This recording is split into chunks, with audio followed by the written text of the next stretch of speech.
संख्यांची स्थानिक किंमत यामध्ये आपण पाहणार आहोत पाचवं गणित। तर पाचवं उदाहरण आहे 77 या संख्येतील अधोरेखित संख्येची स्थानिक किंमत किती। बघा संख्या दिलेली आहे 77, या ठिकाणी 7च्या खाली अधोरेखित केलेलं आहे। तर 7 म्हणजे 7 एकक, तर त्याची स्थानिक किंमत किती।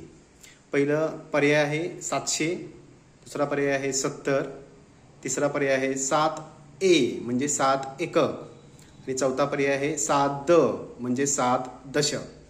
तर 7 हे एककाच्या घरात आहे म्हणजे त्याची स्थानिक किंमत असणार 7 एकक। लक्षात घ्या, 7 लिहिलं तरी चालेल किंवा 7 एकक, हे दोन्ही पण उत्तर, पण इथं 7 फक्त संख्या दिलेली नाही, तर आपल्याला वेगळ्या पद्धतीने पर्याय दिलेला आहे। तर उत्तर आहे 7 एकक। सहावं उदाहरण पाहूया। 43 या संख्येतील अधोरेखित संख्येची स्थानिक किंमत किती। यामध्ये पर्याय पहिला आहे 400, दुसरा पर्याय आहे 40, तिसरा पर्याय आहे 4 दशक आणि चौथा पर्याय आहे पर्याय 2 व 3। बघा उत्तर काय आहे, पर्याय 2 व 3 बरोबर, इथं बरोबर लिहायचं राहिले माझं।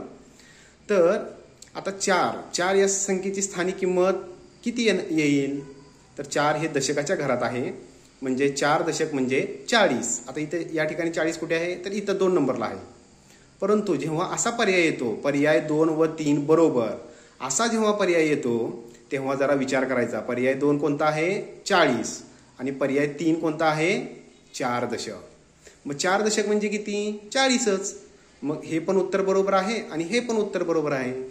मग आता ह्या दोघांपैकी कोणतं उत्तर लिहिणार, तर इथं लिहिलेलं आहे पर्याय दुसरा व तिसरा बरोबर। या ठिकाणी बरोबर हा शब्द लिहायचा राहिलेला आहे माझा आणि चौथ्या नंबरला आपण गोल करायचं आहे। या 6व्या प्रश्नाचं उत्तर 4 आहे, लक्षात ठेवा। आता 7वा प्रश्न आहे 27 या संख्येतील अधोरेखित संख्येची स्थानिक किंमत किती। आता या ठिकाणी 27 या संख्येमध्ये अधोरेखित कोणाला केलेला आहे, 2 ला केलेला आहे। मग 2 दशक म्हणजे किती झाले 20। मग या ठिकाणी 20 कुठं आहे, अरे अच्छा 20 इथं कुठेच दिलेलं नाहीये। मग आता वेगळ्या पद्धतीने पर्याय आहेत, पाहूया। पहिला पर्याय आहे 2D म्हणजे 2 दशक, दुसरा पर्याय आहे 7A म्हणजे 7 एकक, तिसरा पर्याय आहे 2A म्हणजे 2 एकक आणि चौथा पर्याय आहे 7D म्हणजे 7 दशक। मग आता 2 या अधोरेखित संख्येची स्थानिक किंमत आपल्याला काढावायची आहे। मग 2 हे कोणत्या घरात आहे, एकक दशक, 2 दशक। मग 2 दशक म्हणजे आपण किती म्हणतो 20। मग इथं 20 नाहीये, मग 2 दशक आहे। मग पर्याय क्रमांक 1 हे उत्तर आहे। खाली पाहूया प्रश्न 8वा। 85 या संख्येतील अधोरेखित संख्येची स्थानिक किंमत किती। तर या ठिकाणी बघा 5 हे एकक स्थानी आहे आणि त्याला अधोरेखित केलेलं आहे। तर पर्याय बघा 5 दशक, 8 एकक, तिसरा पर्याय 5 दशक आणि चौथा पर्याय 8 दशक। तर 5 हे एककाच्या घरात आहे, मग 5 एकक कुठं आहे बघा, माझ्याकडून लिहायचं राहिलेलं आहे।